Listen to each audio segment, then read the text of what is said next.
So Texas-based Kinder Morgan has stopped all non-essential spending on the project and has given the Canadian government until May 31st to take action, or else it will walk away. The action at once: to get BC to back off and allow the pipeline to be built across the Alberta border and into Burnaby, BC. Now, British Columbia has pledged to use all legal means to stop the pipeline from coming into BC. They want the courts to decide two things. One, determine if the province can stop the flow of oil on environmental grounds, and whether they did enough consultations with First Nations. Now, while no solutions were proposed following that emergency cabinet meeting on the matter, the Premier of Alberta has suggested the province could buy the pipeline in a statement released today. Rachel Notley saying, quote, "We are considering a number of financial options to ensure that the Trans Mountain expansion is built, up to and including purchasing the pipeline outright if it were to come to that." Joining me from Ottawa is John Ibbitson. John is a columnist at the Globe and Mail. Good evening, John. Hello, Carol. And Pam Palmater holds a chair in Indigenous Governance at Ryerson University. She joins us from Toronto. Pam, good evening to you. Hi. Okay, John, you've been writing about this, looking at the options closely. What do you think that the government can do here? Well, first, a bit of good news. We could be on the brink of a crisis of national unity, but it doesn't involve Quebec. So, silver linings. Good news and bad news. No, look, news. The options for the government are highly limited. As Alberta has already been suggesting, they could nationalize the pipeline effectively in the same way that the Canadian and American governments nationalized the auto industry temporarily during the economic crisis. One question is, how would the rest of Canada feel about our government's acquiring a pipeline? And what would that do, first of all, to stop the foot dragging, the ragging of the puck by the BC government? Nothing, really. And what would it do about Indigenous and environmental protesters who are trying to block construction of the line? Also nothing, really. Yeah. So the least worst option appears to be some form of nationalization, but at the end, I don't see how that solves anything either. Pam, what do you think about this idea of some sort of nationalization or provincialization? Well, I don't think it's going to solve the problem, and I think it, in fact, is going to create more problems. It would probably inspire more litigation, more protests and resistance. I mean, this whole issue is really showing a lack of leadership on the part of the Prime Minister. He has, in effect, allowed a U.S.-based transnational corporation to create almost a constitutional crisis here in this country by reacting to this deadline instead of actually getting the parties at the table and trying to talk about this, talk this through. He hasn't talked with First Nations. He certainly hasn't done a good job of bringing both of those provinces to the table and trying to talk about, paths forward. So certainly by trying to nationalize it or pass an order in council to mandate it go through or pass legislation, I think he's just inviting even more legal trouble. Well, consider, the idea that when they first came out, Jim Carr, Catherine McKenna trotted to the microphone after this emergency meeting, and basically spoke for what, 2 minutes? What does that tell you? Well, it shows a real lack of accountability on the part of the government. This is a huge issue. It's in the media. Canadians are very concerned. First Nations are concerned. And they literally run away from the media on something that, they should be addressing outright. I know they say they don't want to negotiate in the media, but they don't have to negotiate. They can actually have a real conversation with Canadians. It doesn't help either that Justin Trudeau is scheduled to leave. This has obviously been well planned long in advance, to Peru and then to France and then to Great Britain. He's going to be out of the country for 8 days at what is essentially a critical moment in the life of his government. I don't know whether he will postpone it or not, or cancel it outright. But there is nothing but bad optics right now for the Liberals, and they know that. They've had a grand bargain. We will impose a national carbon tax. In exchange for the national carbon tax, we will approve a pipeline to Tidewater. Well, we have one province that's opposing the carbon tax already. We have two more, depending on how the elections go, Ontario and Alberta, that could join them in opposing the carbon tax. And the quid pro quo, the pipeline, is on the brink of cancellation. This is not looking good. Well, here's what a lot of people might be confused about, whether you're for the pipeline or against it, is that the federal government has the power to approve the pipeline. So where is the problem here? The problem is in the ability of anyone to take someone to court.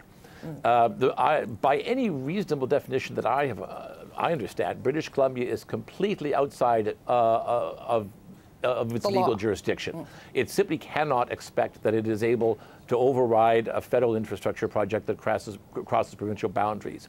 But that doesn't matter. Frivolous lawsuits and other vexatious acts are something that we can do, that the governments can do just as well as people who wish to litigate. BC can drag its feet on this for a very long time, which is why Kinder Morgan is right to say we need to have certainty that this thing will get built, or we're going to stop taking the risk of putting $300 million a month into a pipeline that could end up going nowhere. You know, that's interesting when they say all the options are on the table to get it built. I'm going to refer to Tristan Hopper of the National Post, who pointed out in his piece today the BC government hasn't even done anything yet, only issued intention papers and hinted at protesters. And he points out, along with constitutional law professor Charisma Mappin, that you can't force the BC Premier to stop talking, and that is the essential problem. And it's not just, you know, BC's legal rights. You're also talking about First Nation rights, which in fact are constitutional. And although the federal government may be asserting this, you know, constitutional jurisdiction to nationalize the pipeline, they have constitutional obligations to First Nations before that decision is ever made to consult, accommodate, and obtain consent, especially if you're talking about Aboriginal title, where there is exclusive authority to decide what happens on those territories. So it's not like he just has a free rein to nationalize this under the Constitution. There are competing constitutional rights, and that is a very legitimate question that should be put before the courts. So what about the possibility of a Supreme Court referral here, where the government can ask the Supreme Court for judicial review, and the judges would then spell out what kind of control BC would have over the flow of oil into its territory, and whether there was enough consultation with First Nations, Pam? Well, I think long before that referral, they actually have to engage in the consultation process. And you've heard from many First Nations that they haven't even started that process. It's not good enough just to talk to the First Nations where the pipeline might touch their territory. It's wherever the potential impacts, negative impacts will be of that pipeline. And they haven't done that process. And there's First Nations there attesting to that. So they have got a lot of work to do before they even have a good reference for the Supreme Court.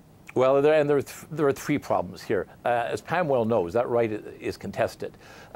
So, first of all, Trudeau would have to get the premiers of BC and Alberta to agree to join Ottawa in a Supreme Court reference. What exactly are the rights of the federal and provincial governments, and what are the rights of Indigenous peoples in contested infrastructure projects across provincial boundaries? John Horgan's probably not going to say yes to that because he is committed to opposing the pipeline. If he does not oppose the pipeline, he loses support from the Green Party and its government falls. So he might not join that in the first place. Even if he did join it, it could take a very long time, a couple of years, before the court renders what would be a very, very complex and important decision. And again, Kinder Morgan would walk away. And third, I think governments at all levels are very nervous about asking for a final declarative statement from the Supreme Court of Canada about what Indigenous rights there are in terms of infrastructure projects that are going on Crown but contested land. No one might like to hear the answer to that when it finally comes down.